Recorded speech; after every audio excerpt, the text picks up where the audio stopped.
Every time I look into your eyes, I see a sky full of stars in disguise. A universe of love, so vast and true. It takes my breath away and shines like a dew. Every time I look into your eyes, I see a sky full of stars in disguise.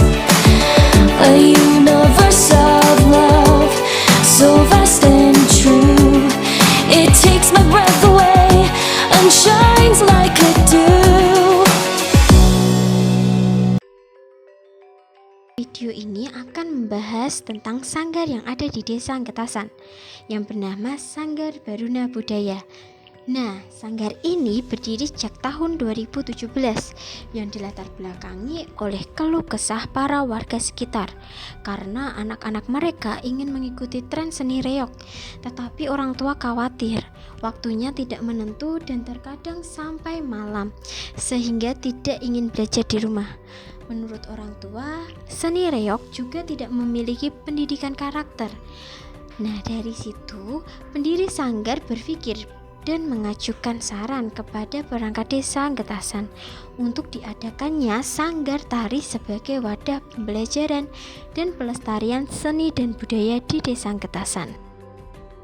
Nah, Sanggar Baruna Budaya ini merupakan salah satu kurikulum berbasis masyarakat yang ada di Desa Getasan untuk melestarikan seni dan budaya. Jadi, kurikulum tidak hanya ada di pendidikan formal, tetapi juga ada di masyarakat. Kurikulum berbasis masyarakat adalah cara untuk menjaga nilai-nilai masyarakat tersebut.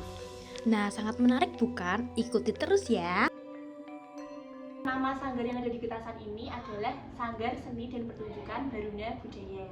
Di latar belakang berdirinya Sanggar Baruna Budaya ini berasal dari sekumpulan orang-orang nih Mbak. Jadi kita bersama teman-teman yang lain, kita ini sama-sama menyukai seni tari, terutama tari klasik seperti gambyong, serimpi, tari bondan dan lain-lain. Nah, dari situ kita termotivasi untuk mengajak terutama anak-anak muda zaman sekarang untuk ayo kita belajar tari, ayo kita melestarikan tari tradisional.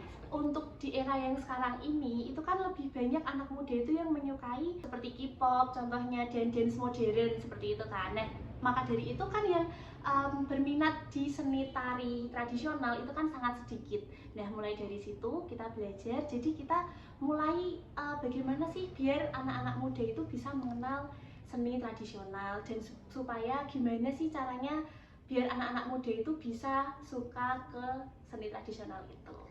Kita tentu memperkenalkan seni tari dulu kepada mereka. Jadi kita kenalkan dulu nih Mbak, jadi seni tari itu kan luas sekali ya. Ada yang seni reog, mereka juga ada yang suka, ada yang seni tari tradisional yang klasik. Jadi itu kita perkenalkan dulu jenis-jenis tarinya itu seperti apa. Nah, terus mulai dari situ nanti kita mulai belajar nih Mbak, pelan-pelan kira-kira kalau tari A itu nanti kelebihannya seperti apa, terus menceritakan tentang apa. Nah, mulai dari situ nanti anak-anak udah mulai tertarik nih Mbak, oh kira-kira oh ini tarinya keren ki, oh ini tarinya seru. Jadi nanti anak-anak bisa tertarik ke seni tari tersebut. Kalau dari pesertanya kita mulai dari kelas 1 SD mungkin sekitar 6 tahun ya Mbak, sekitar 6 tahun sampai dewasa sekitar 17 tahun ke atas.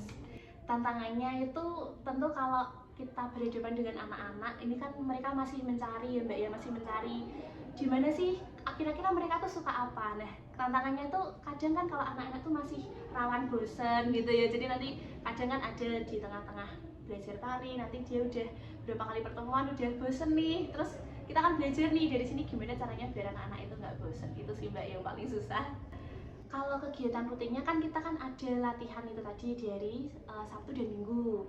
Nah, terus kita juga ada ujian pembawaan. Nah, jadi setelah kita selesai tarian, kita kan ada ujian dulu nih Mbak. Kita ada ujian pembawaan. Terus nanti di sini tuh kita akan menentukan nih kira-kira siapa penampil terbaiknya. Dan kita mulai memotivasi anak-anak itu dengan menyediakan piala. Nah, jadi kan anak-anak kan jadi lebih semangat nih. Kira-kira aku pengen dapat piala, jadi aku harus narinya lebih bagus. Nah, uniknya di situ. Yang kita harapkan adalah semoga semakin banyak lagi yang berminat di seni tradisional, terutama seni tari klasik ya Mbak ya, karena itu sudah jarang banget peminatnya. dan semoga Sanggar Baruna Budaya semakin dikenal oleh masyarakat sehingga mereka semoga diharapkan sih bisa ikut join gitu ya, supaya kita anggotanya nambah banyak, terus kita sama-sama melestarikan budaya Indonesia. Kalau langkah-langkahnya gampang sih Mbak, nanti bisa langsung, lebih gampangnya lagi bisa datang ke Balai Desa Getasan, kan kita latihannya di Balai Desa Getasan, bisa datang di hari Sabtu dan Minggu. Nah nanti bisa langsung menanyakan aja gimana caranya untuk mau mendaftar sanggar, atau bisa juga ke Instagramnya Sanggar Baruna Budaya, nanti bisa dicek di sana, bisa DM aja. Kalian tahu nggak sih, ada satu tarian yang anggun banget, lahir dari Surakarta, Jawa Tengah. Tapi auranya tuh adem dan menyenangkan. Kenalin, ini dia tari gambyong. Awalnya tarian ini sederhana banget, sering ditarikan oleh penari taledek legendaris bernama Nyai Lurah Gambyong di era Sultan Pakubuwana IV. Bayangin deh, dulu tarian ini adalah ritual petani loh, buat minta restu ke Dewi Sri atau Dewi Padi biar panennya melimpah. Dari sawah, akhirnya tari gambyong ini naik kelas dan diresmikan oleh Keraton Surakarta dan Mangkunegaran menjadi tarian klasik yang kita kenal sekarang.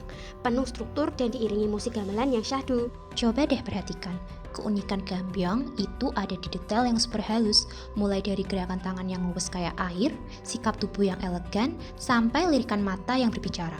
Orang Jawa bilang pancak gulu dan pancak mata. Setiap sentuhan di selendangnya itu bukan sekedar kain, tetapi representasi keanggunan dan kewibawaan wanita Jawa. Pokoknya, gambyong itu harmoni sempurna antara gerak, irama, dan ekspresi. Di zaman yang serba ngebut ini, kenapa sih kita masih ngotot melestarikan gambyong? Jadi, gambyong itu cerminan identitas kita. Yang pertama, dia itu duta budaya. Kalau ada tamu kehormatan datang, tarian inilah yang jadi sambutan paling berkelas, menunjukkan betapa ramah dan anggungnya tradisi Jawa. Yang kedua, gambyong itu sekolah karakter. Anak-anak muda yang belajar tarian ini nggak cuma jago gerak, tapi mereka juga menyerap nilai-nilai luhur seperti kesopanan, kelembutan, dan keselarasan dari para leluhur. Jadi, melestarikan gambyong itu sama dengan menjaga agar roh Indonesia tetap berdenyut. Saya mulai belajar di Sanggar Baruna ini sejak tahun 2018, antara 2011 sampai 2018. Jadi pertama kali berdirinya sanggar ini saya sudah ikut. Kalau saya itu dari sekitar setelah corona ya kayaknya 2021 atau 2020-an gitu. Jadi menyusul saya. Alasan saya ikut sanggar tari itu pertama tuh kan saya hobi nari dulu nih. Nah selain itu saya juga mau melestarikan budaya di desa ini. Nah, saya juga hobi, terus difasilitasi dari desa, makanya saya ikut juga.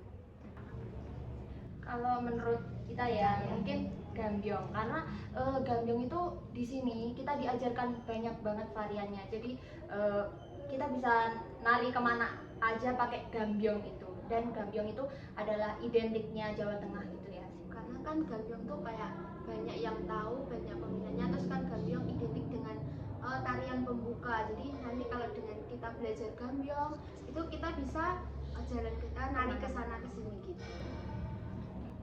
Menurut aku pribadi, dengan aku belajar tari gambyong ini, aku bisa membuat karakterku lebih baik lagi. Karena di tari gambyong ini bisa mengajarkan kayak keanggunan, kesopanan, kedisiplinan, serta banyak sekali nilai-nilai budaya yang terkandung di dalam tari gambyong tersebut. Menurutku juga sama, karena gambyong itu identik dengan tarian yang alusan.